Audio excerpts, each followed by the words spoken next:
Boa noite, pessoal. Vamos lá então, vamos para o nosso estudo. Para não perdermos o hábito, vamos fazer a nossa prece. E após a prece, nós vamos fazer o nosso estudo de hoje com o título Curiosidades Úteis, tá? Esse é o tema de hoje. Vamos fazer a nossa prece.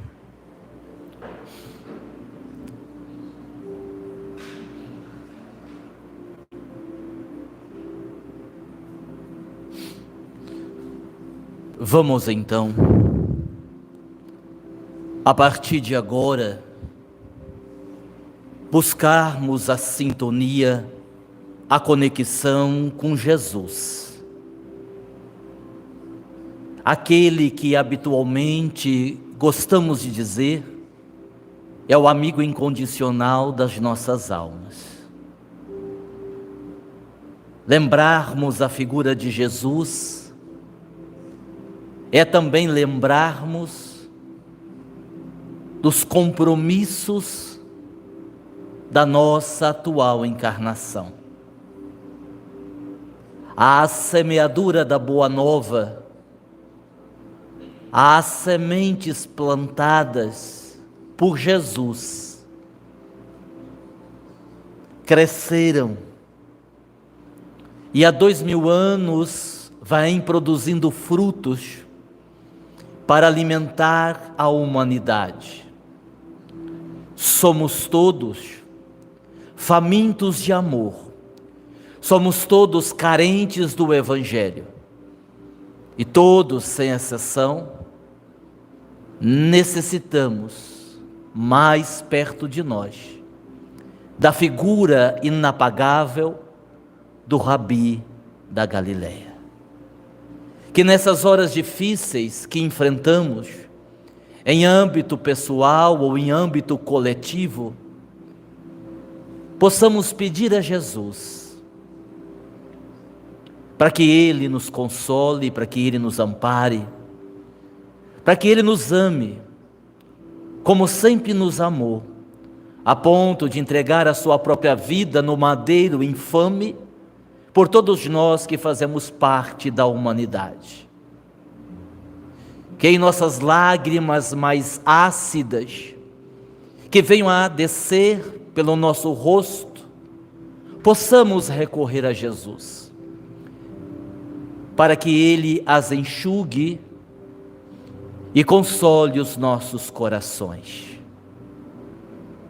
Mas é preciso lembrar, em meio à poesia da prece, que tudo na nossa vida existe movimento. E é bem provável que neste momento, em que estivermos conversando com Jesus, falando das nossas dores, das nossas tristezas, dos nossos medos, Ele nos dirá, como nos disse há 2000 anos, vinde a mim, vinde a mim. O convite do Cristo traz toda uma simbologia, um significado mais profundo. Vinde a mim. É o convite que o Evangelho todo nos faz. Ir até o Cristo significa sair de nós mesmos, abrirmos mão das nossas mazelas, dos nossos apegos. Ir até Jesus é viajar para dentro de nós e estabelecermos contato com o Deus interior. Irmos até Jesus significa deixarmos para trás a vida não tão bem vivida que vivemos até agora. Ir até Jesus significa, sobretudo, ressaltar o nosso arrependimento e a nossa decisão de segui-lo. E assim agindo, por certo ouviremos de novo: eu vos aliviarei. E o alívio do Cristo é indiscutível. É possível que Ele nos diga para encostarmos a nossa cabeça cansada, o nosso coração aflito, junto ao seu peito, para que Ele carinhosamente cuide de nós. Afinal de contas, se Ele é o caminho, se Ele é a verdade, a representação da própria vida, é somente a Ele que vamos recorrer.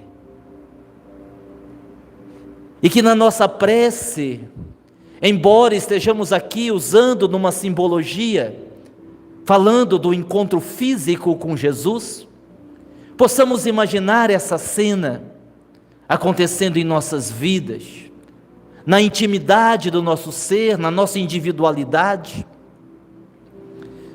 o contato com o meigo Rabi da Galileia,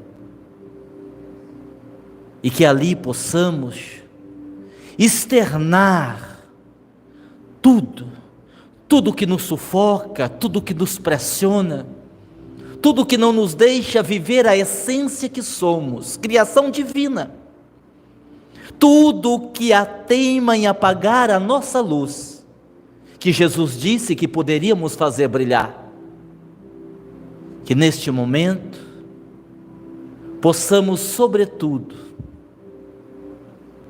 na aplicabilidade do Evangelho, modificarmos profundamente a direção da nossa vida, na expansibilidade da consciência,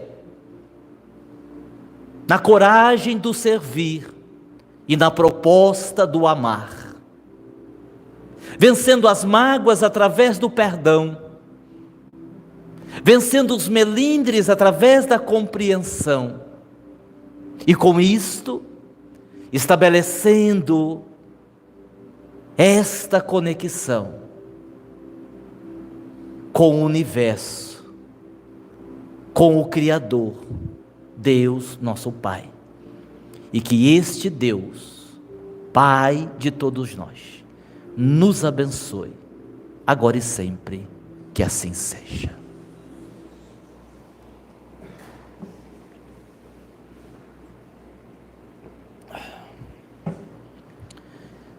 No livro que nós vamos lançar em novembro, Mente Sã, há um capítulo com esse título, Curiosidades Úteis, onde nós pegamos alguns ensinamentos, algumas explicações, algumas referências, e a partir daí fazemos um raciocínio, elaboramos um aprendizado, para que a gente tenha contato com assuntos que fogem um pouco ao habitual.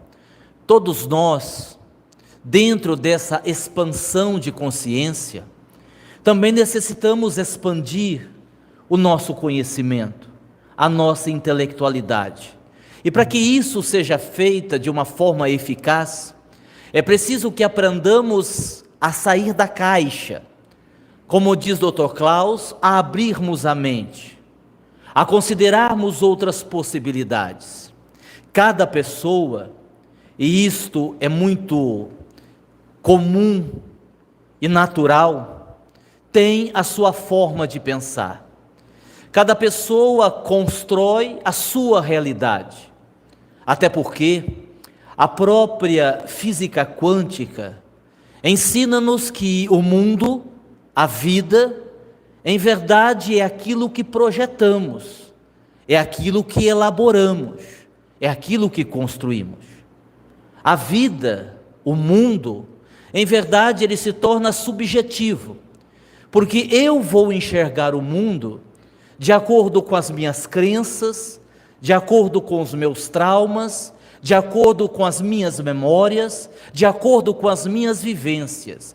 E com base neste enredo, eu vou interpretar o que a vida me oferece. É isso que faz a nossa vida, embora sejamos todos humanos, ser tão diferente. É por isso que há pessoas que amam a vida, que estão envelhecidas, maltratadas pelo tempo, castigadas pelas doenças e ainda assim encontram um prazer de viver aos 80, aos 90 anos. E tantos outros, na juventude plena, escolhem um suicídio, escolhem pôr fim na própria vida. São interpretações que cada pessoa elabora sobre a vida.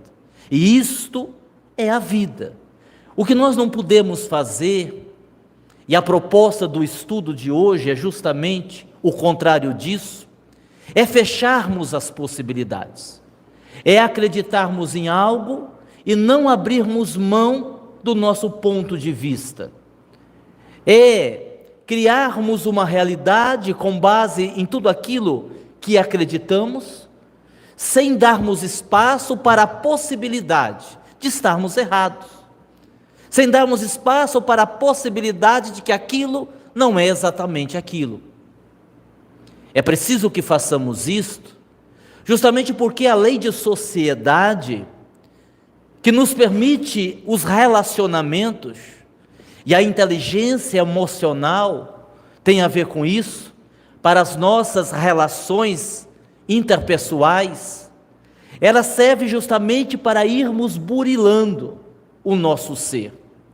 Talvez uma das coisas mais difíceis da vida, seja na família, seja no âmbito do trabalho, seja no âmbito do campo religioso, seja justamente a convivência.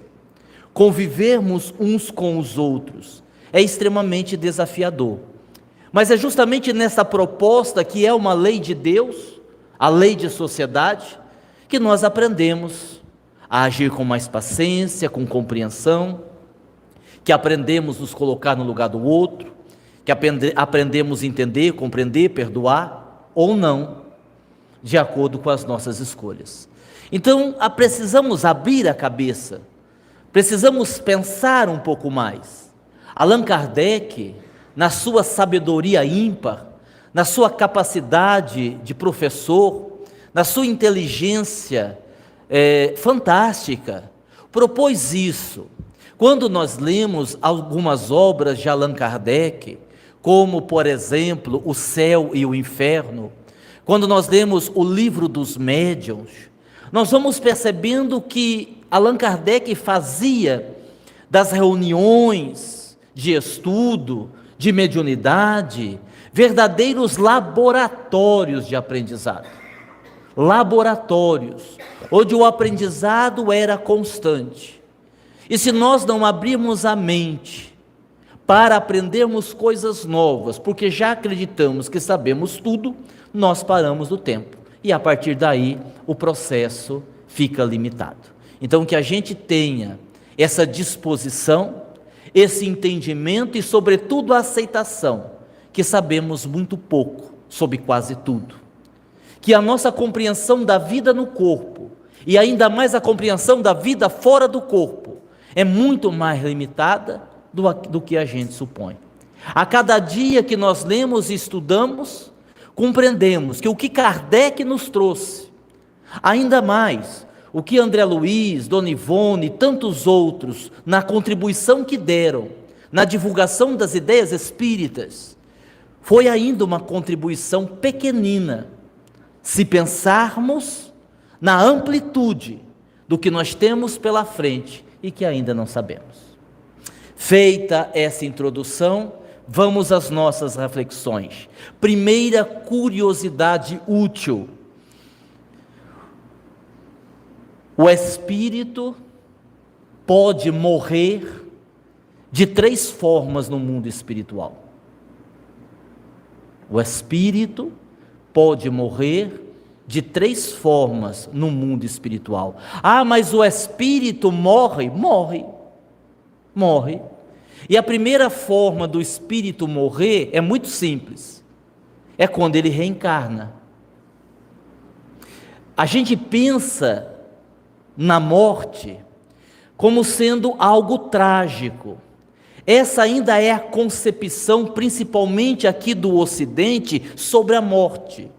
Quando alguém diz assim, e fulano? Ah, morreu, ah, coitado. Como se fosse uma coisa horrível.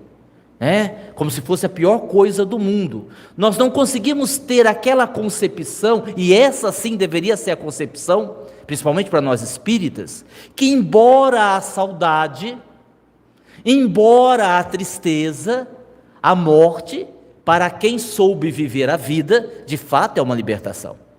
De fato é quando nós deixamos o corpo físico mais denso e podemos ter contato com a nossa verdadeira vida, que é a vida espiritual.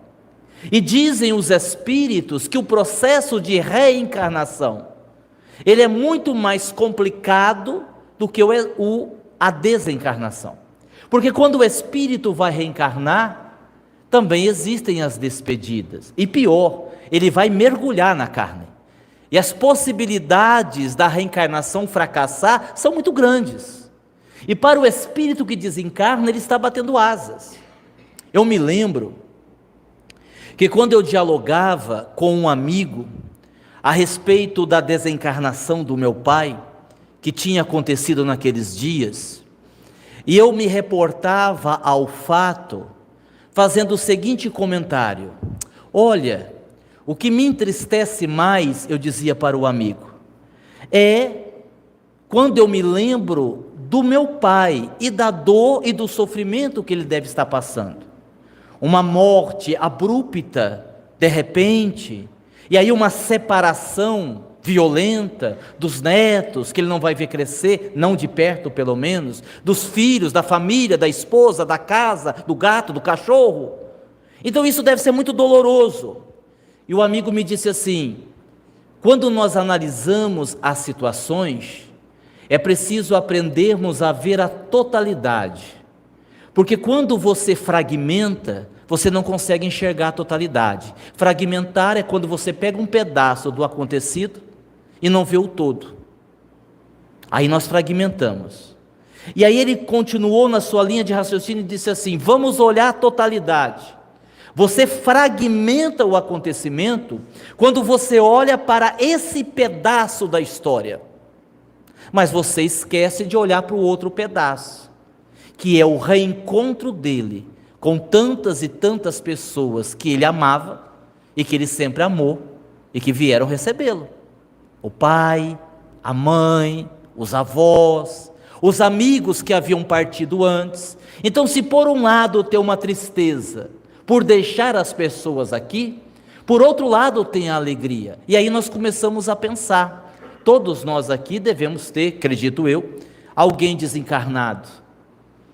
E eu acredito também, embora a tristeza de deixar as pessoas aqui, a alegria de reencontrar a sua mãe, que já partiu há muitos anos, e que você nunca teve nenhuma carta, nenhuma mensagem, não teve a oportunidade, que às vezes você chegou até a duvidar se ela estaria viva mesmo. Dizem que está, mas será que está?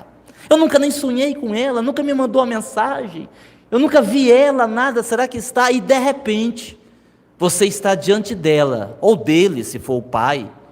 E aí eu fico imaginando, e nós podemos imaginar, a alegria que isso vai nos trazer, mostrando que a morte, ela não tem só esse caráter de tragédia, de sofrimento, de perda. Então esta é uma das formas do espírito morrer.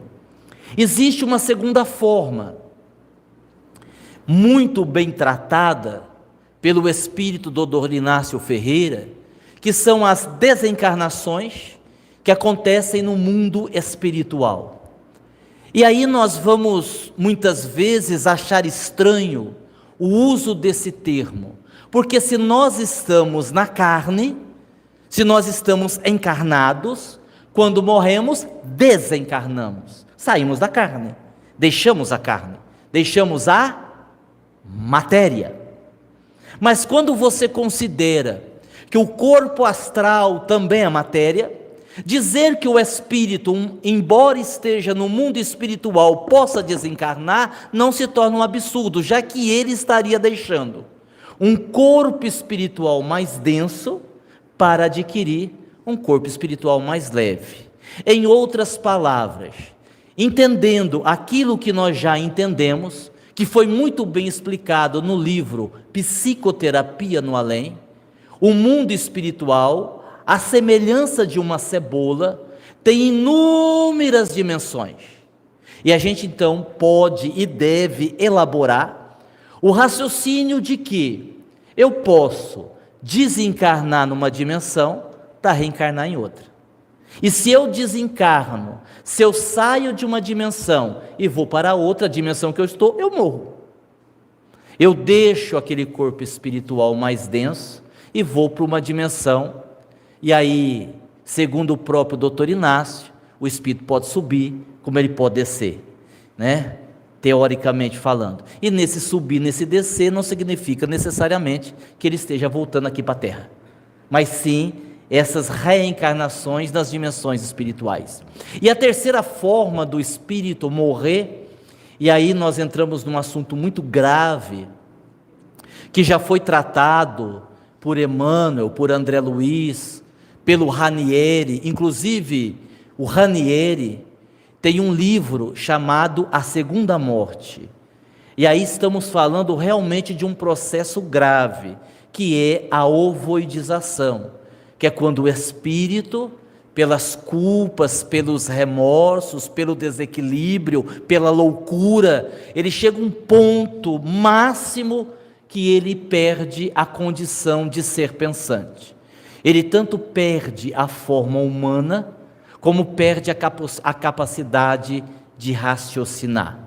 E a palavra, a definição ovoide, porque o espírito nesta condição, ele se assemelha a um ovo gigante, de um aspecto não muito agradável.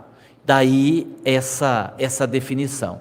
Então estas são as três formas do espírito morrer. Nesse último, evidentemente, demandará um processo muito lento e muito difícil para que o espírito volte à sua condição humana e reassuma a sua evolução.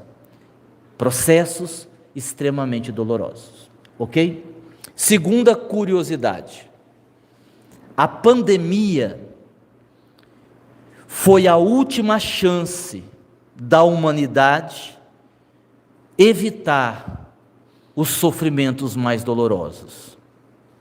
Então é assim, esperava-se, havia uma expectativa de que com a pandemia, o isolamento, a morte das pessoas que nós amamos, o medo de morrer, a crise na economia mundial, todo aquele processo que nós vivemos, caótico, no mundo todo, pudesse fazer com que a humanidade desse um salto quântico e, após a pandemia, se tornasse uma humanidade mais humana, que amasse mais, que não valorizasse tanto os bens materiais, que não fosse tão apegada à matéria. Mas isso definitivamente não aconteceu. Não aconteceu. Então, isso é sério.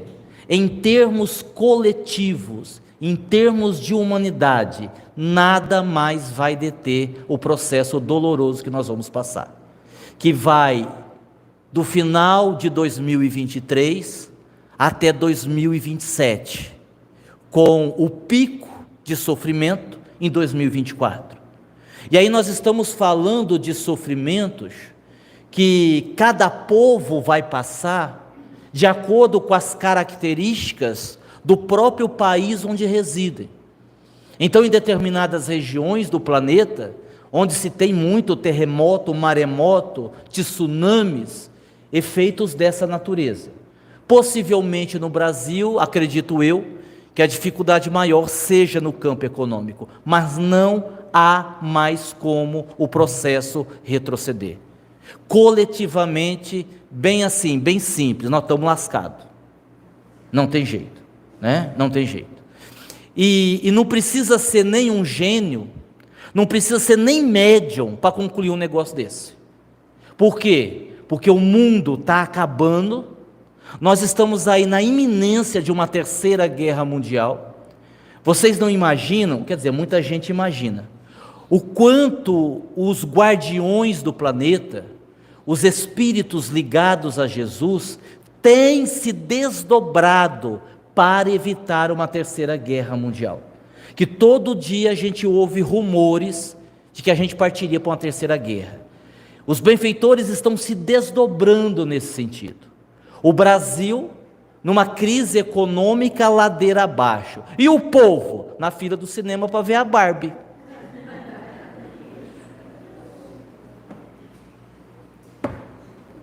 Não é?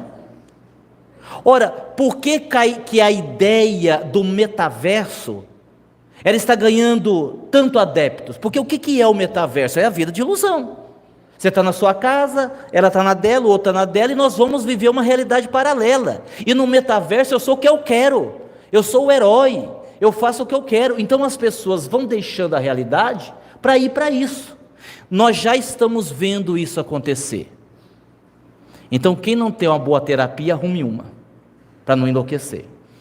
Por quê? Por conta das pressões que vão vir. Você terá, nós teremos, isso já está acontecendo. E assim,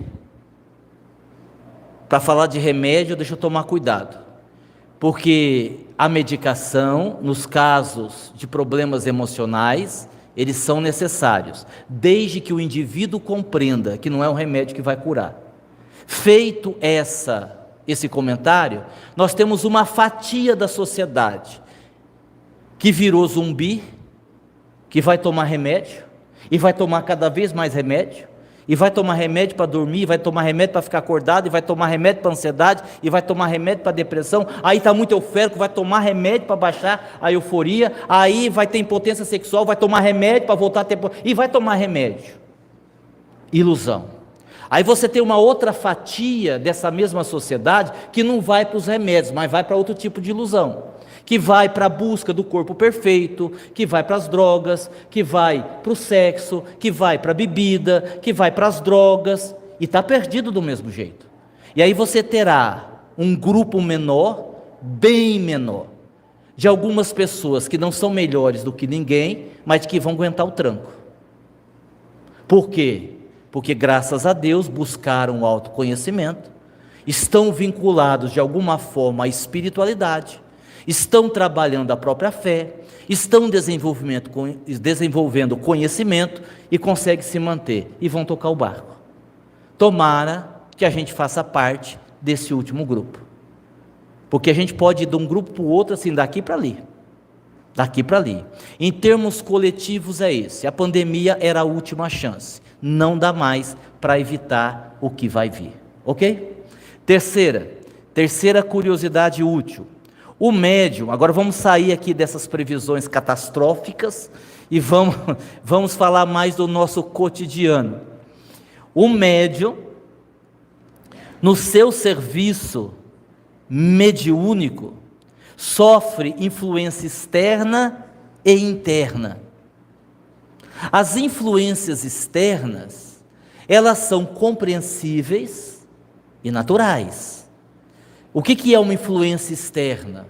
Tanto uma influência de encarnados, que não vão compreender muitas vezes as nossas escolhas, como a influência dos chamados obsessores, que vão estar ali, combatendo a luz, e combatendo a luz significa combater quem faz a luz vir à tona.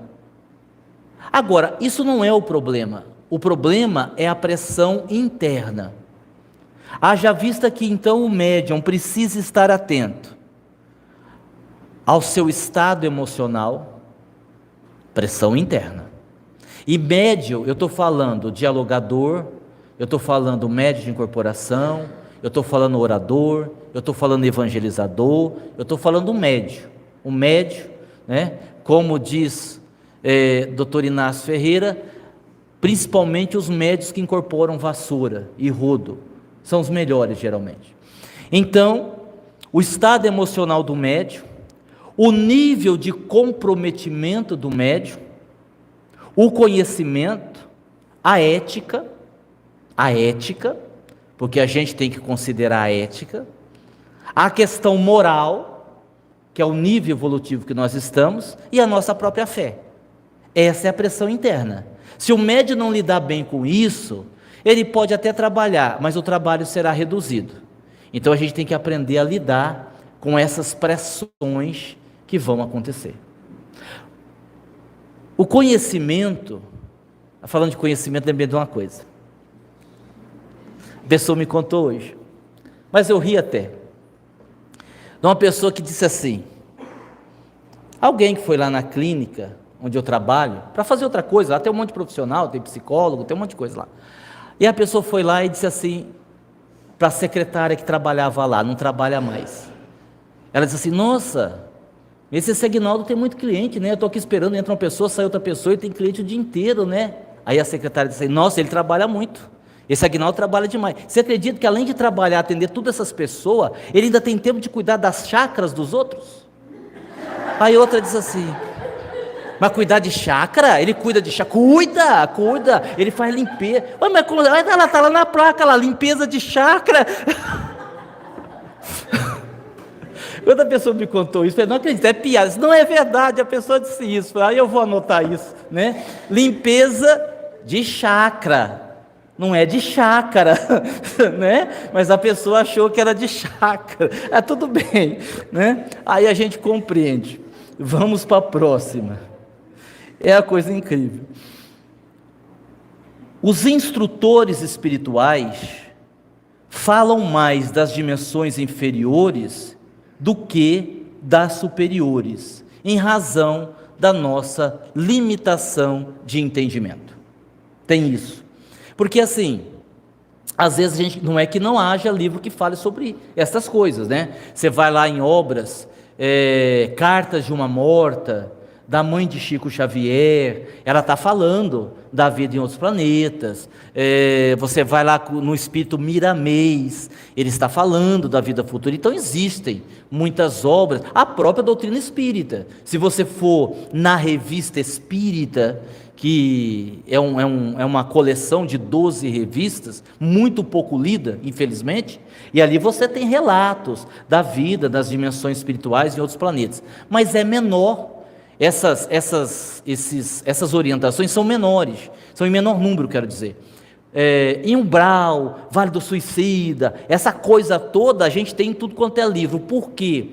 Muitas vezes porque a nossa mente, ela não consegue conceber algo que está muito distante do que nós vivemos aqui. Por exemplo, vamos pegar só um exemplo. Os espíritos disseram a Allan Kardec, no Livro dos Espíritos, que quando o espírito criado, simples e ignorante, isso é questão do Livro dos Espíritos, quando ele chega a um patamar evolutivo muito superior, ele não tem mais corpo. E quando Kardec pergunta o que é o espírito, eles dizem assim, é uma flama, é uma centelha. O que é centelha? O que é flama? Então quando eu for um espírito muito, muito evoluído, eu vou ser uma centelha, uma flama? E como é que os outros vão saber que eu sou eu? Não dá para conceber, a gente não consegue conceber esse nível de evolução em que a gente não precisa mais de um corpo para externar. Tem como conceber isso? Não tem.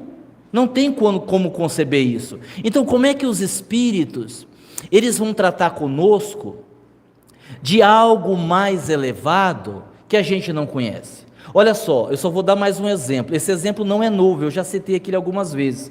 É que me chamou muita atenção quando eu li, e faz já muito tempo que eu li, então eu não vou lembrar qual dos livros que está. Não é isso não. Eu acho que é isso sim. Bom, pode ser que seja, pode ser que não seja.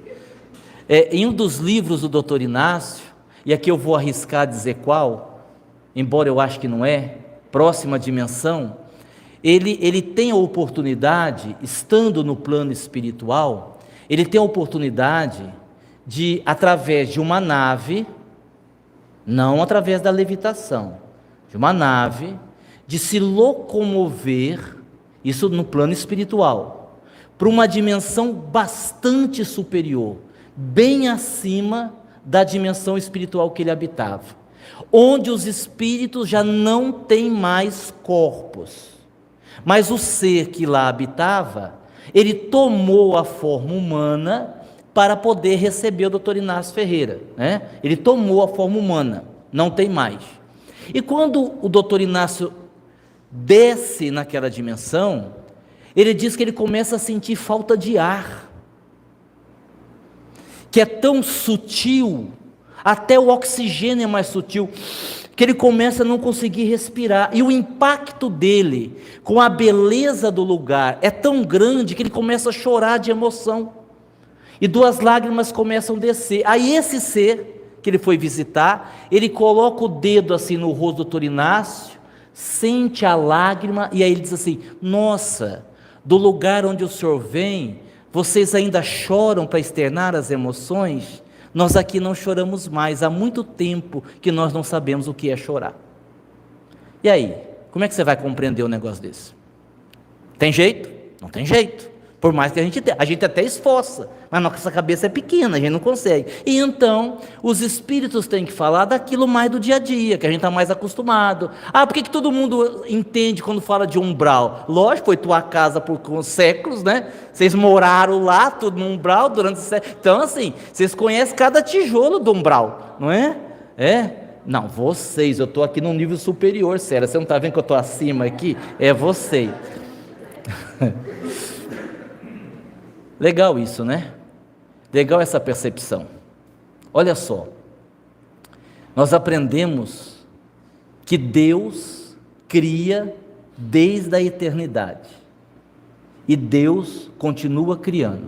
Rapaz, por mais que o universo seja grande, não é que Deus vai pôr tanto espírito, porque Ele não parou de criar, desde que o mundo é mundo. Uai, e o mundo é mundo desde quando? Uai, deve ser a partir do Big Bang. E o que tinha antes do Big Bang? Deus.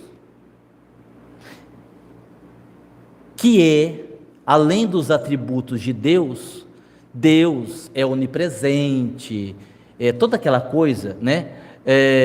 Eterno. Nós não somos eternos, nós somos imortais.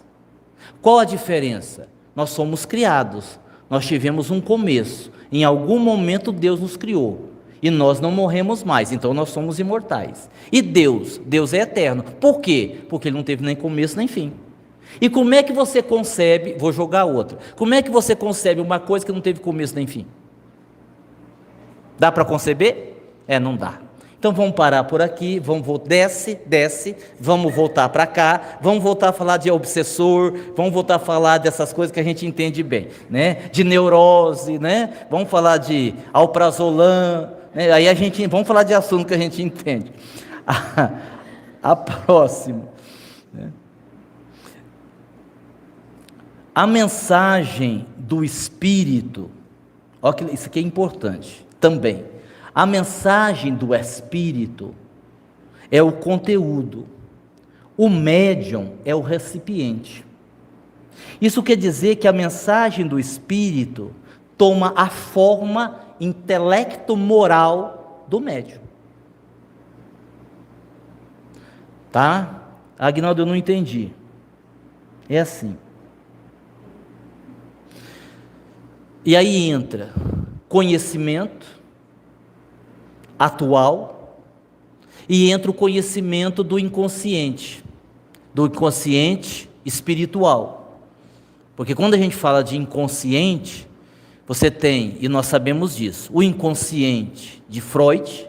Freud foi o grande descobridor do inconsciente. Em dado momento, Freud disse: existe o inconsciente. Vocês não sabiam, mas existe. E lá estão os nossos traumas. Estão lá nesse porão. Os traumas da infância, do período da gestação, estão lá os traumas, está no inconsciente. Só que Allan Kardec, por exemplo, olha que coisa interessante, Jung falou do inconsciente coletivo. Lembram de Jung? Falando do inconsciente coletivo, que são os padrões da humanidade. Kardec também já falou, quando ele chamou isso de alma do mundo. Se você procurar em Kardec, você vai encontrar essa expressão, alma do mundo. O que seria a alma do mundo? O inconsciente coletivo que Jung falou. Então, quando nós falamos de inconsciente, dentro disso que eu estou explicando, nós estamos falando do inconsciente espiritual, que é a bagagem que você traz e a bagagem que você adquire aqui. Então, você pode, nesta vida, vamos deixar a vida passada de lado, você pode, nesta vida, a princípio, ter poucos recursos, mas modificar isso e passar a ter muitos recursos, de acordo com o seu esforço. Pegue aí a profissão de vocês. Quando vocês começaram, seja qual for a profissão, vocês eram tão bons como vocês são hoje? Não. Só se houve dedicação, aprimoramento. Aí vocês têm. Certo? Quando eu observo com um olhar crítico, os livros que eu psicografei, claro que os de hoje são muito melhor. Por quê? Porque houve uma evolução. Também, Dr. Klaus obrigou eu a estudar dicionário. Teve uma fase, você lembra dessa fase? Ele obrigou, vá ao tonto lá ficar lendo dicionário. Olha que coisa idiota, mas eu li. Falaram que eu tinha que ler, eu li. Então você vai se burilando moral e intelectualmente, a gente não pode esquecer dos dois, e você vai se tornando para os espíritos uma ferramenta melhor. Uma ferramenta melhor para ajudar os outros, uma ferramenta melhor para incorporar espírito, uma ferramenta melhor para aplicar passe, uma ferramenta melhor para ser orador, não importa. A área que você trabalha não importa. Você pode até se tornar uma pessoa melhor para os espíritos para lavar um banheiro. Não tem problema nenhum. Não tem problema nenhum. Ou pelo menos não teria. Acaba tendo por causa do nosso orgulho, por causa da nossa baixa autoestima. Alguém que é escalado para lavar um banheiro, eu digo assim, já pensou? Que problema que eu vou causar? Se eu digo assim, nós vamos soltar a escala do Impamed. E aí o trabalhador diz assim, eu vou ser escalado aonde, hein? Para limpar os banheiros. Por quê? Porque nós não vamos contratar ninguém. A gente precisa de alguém, cada 2 horas passar no banheiro, trocar o papel higiênico. Você já imaginou? Essa pessoa não vai dormir de noite. Essa pessoa vai ficar furiosa comigo. É capaz dessa pessoa sair do centro. Por quê? Porque eu escalei ela para lavar o banheiro? Não, porque ela não se deu conta do tamanho do orgulho dela.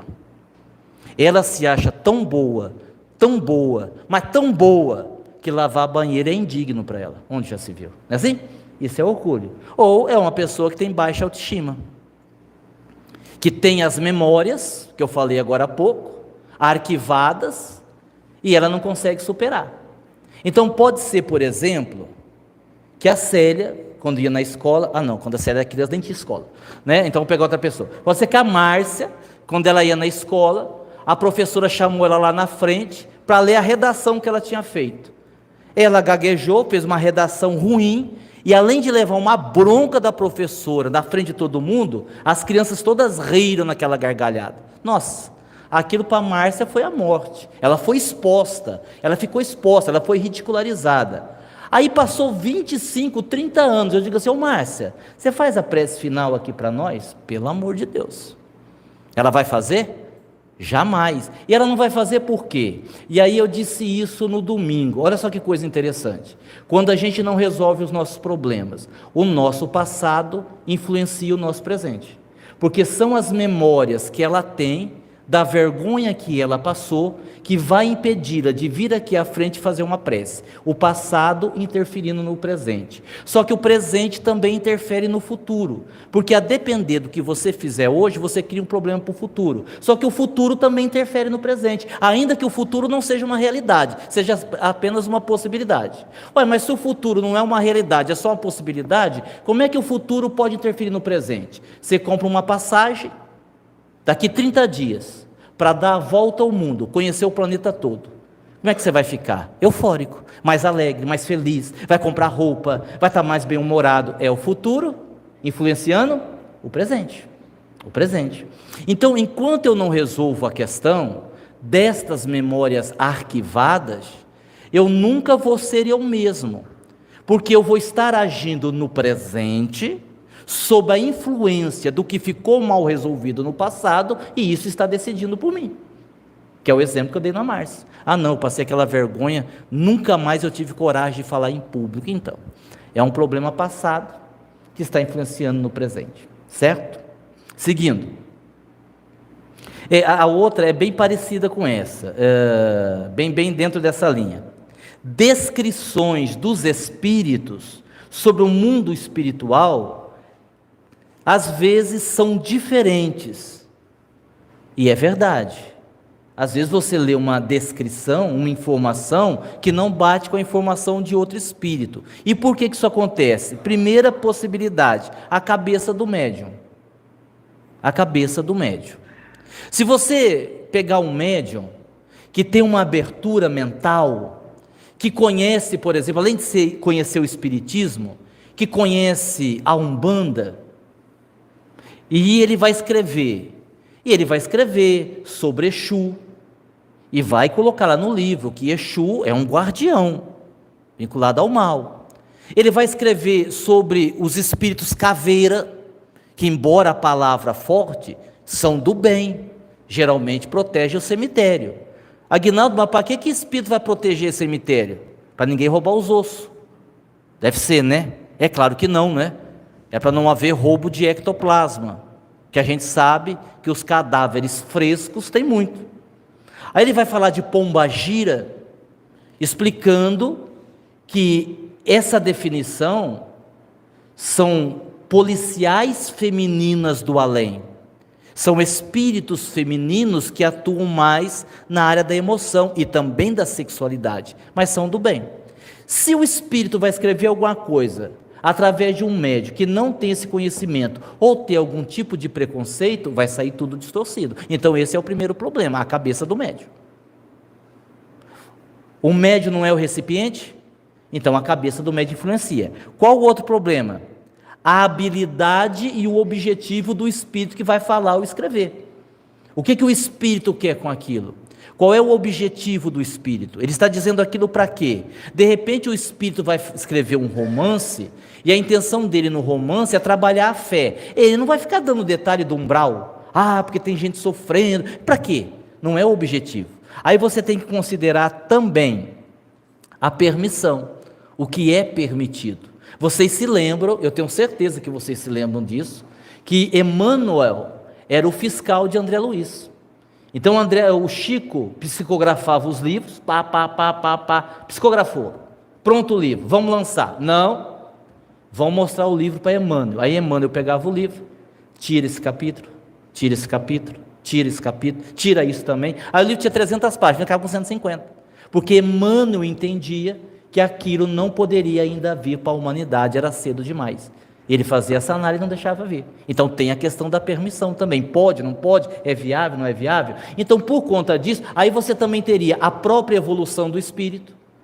Se cada espírito está uma dimensão, cada espírito vai falar da dimensão que ele habita, daquilo que ele sabe, daquilo que ele conhece, e um é diferente do outro. E aí estou já quase terminando, vai dar tempo. 2 pontos difíceis na vida do médium, 2 extremos. Esses 2 extremos prejudicam muito o médium. Agora falando mais do médium de incorporação. O primeiro, vaidade. O médium que se acha, o médium que é o principal, o médium que sabe tudo. Esse está fadado à obsessão. Vaidade e mediunidade não combinam. Só que você tem o outro extremo, insegurança. Porque quando o médium tem medo, quando ele acredita que não consegue, quando ele não tem certeza, quando ele acha que é dele mesmo, pronto, ele boicotou o trabalho, não vai acontecer. Não vai acontecer. Entendeu? São 2 extremos. Então o que eu tenho que tentar fazer? Trazer para o meio. Eu nem sou vaidoso de achar que eu sei, mas também se os espíritos disseram que eu posso, é porque eu posso. Por exemplo, eu sou muito, e isso eu sou mesmo, é uma parte do centro que eu me preocupo muito. Eu sou muito criterioso para quem eu trago para o trabalho, para quem começa na sessão, para quem começa na sala do claustro, etc. e tal. E assim, pensa o seguinte: se você está ali trabalhando, se você foi convidado, é porque você sabe, é porque você pode, é porque você dá conta. Não, eu acho que eu não dou, então eu não teria te chamado. Ou melhor, o Dr. Klaus não teria deixado, porque o Dr. Klaus é o filtro. Pode, não pode. Se você está, é porque pode. Se você está, é porque é capaz. Então acredite e vá. Mas eu tenho muitas dúvidas. Vou dizer uma coisa para você, para te desanimar. Eu tenho 37 livros editados, 32 anos trabalhando com os espíritos. Eu tenho um monte de dúvida, tem um monte de coisa que eu não sei.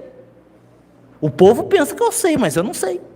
Tem gente que diz assim, a gente fica tão aliviado quando o Aguinaldo vem na sessão, porque são umas coisas difíceis, umas coisas complicadas. Ai, graças a Deus o Aguinaldo está. Ela mal sabe que eu também não sei o que fazer. Aí eu digo, que sei? Não, fica tranquilo, eu estou aqui hoje, sossegado, sem nada. Não é? Porque você está dando com o desconhecido, você tem um monte de situação que você não sabe, você vai dizer que você não sabe. Tem um monte de coisa que você vai arriscar. Você vai ser, claro, responsável. Você não vai se meter a fazer uma coisa que não dá. Agora, dentro daquilo que foi proposto, né? Nós vamos fazer uma sessão, como nós fizemos do IMPAMED na outra segunda-feira, que os médiuns vieram. Claro, a sessão mais pesada, claro, uma sessão mais difícil, com espíritos mais inteligentes, tal. A coisa tende a ser pesada, mas eu tenho que ter confiança que tudo vai acontecer da melhor forma possível. Está todo mundo com a melhor das intenções, está todo mundo aqui com a maior boa vontade, está todo mundo aqui tentando fazer a sua parte. Não pode dar errado, tem que dar certo. Mas se der errado? Bom, se der errado também pode, porque tem um monte de coisa que pode dar errado. Um monte de coisa que dá certo, também tem um monte de coisa que dá errado. Eu já vi isso muito acontecer. E às vezes, não é nem por má vontade, é por ignorância mesmo, é por essa insegurança, de não saber o que fazer, na hora de fazer, como fazer, né? Quais os critérios usar, que critério que eu vou usar aqui? O que eu vou usar como referência? Será que é viável fazer? Aí entra, claro, aí entra o bom senso, aí entra o conhecimento. Se a pessoa vai fazendo de qualquer jeito e a coisa dá errado, aí é culpa da pessoa. Muito bem, e para a gente encerrar, na programação reencarnatória do espírito, existe duas possibilidades. Você está lá para reencarnar, você vai voltar, você tem duas possibilidades: escolher ou não ter escolha. Você escolhe quando você já tem uma certa evolução, uma evolução mediana, quando você não enfiou muito o pé na jaca, e aí então você tem o direito até de escolher a família, de escolher a condição, como é que vai ser, a profissão, você pode escolher. Quando você não tem mérito nenhum, é mais ou menos assim, você vai reencarnar. Não, mas eu queria, não, você não queria nada, você vai reencarnar. Então, mas poderia ser no Brasil, não vai ser aonde tem que ser. E o Espírito vem, nem saber onde que vem, ele sabe. Porque aí tem uma coisa muito simples, que é falta de mérito. Quando não tem mérito, é o que tem. É o que tem para hoje. Quando você tem um pouquinho de mérito, aí você consegue um pouquinho mais. Vocês entenderam? É isso. Bom, pessoal, acho que está de bom tamanho, estamos dentro do horário. Muito obrigado a todos que fizeram. Pessoal do canal, muito obrigado também. Que Jesus nos abençoe. Até a próxima. Fiquemos todos com Deus. Valeu.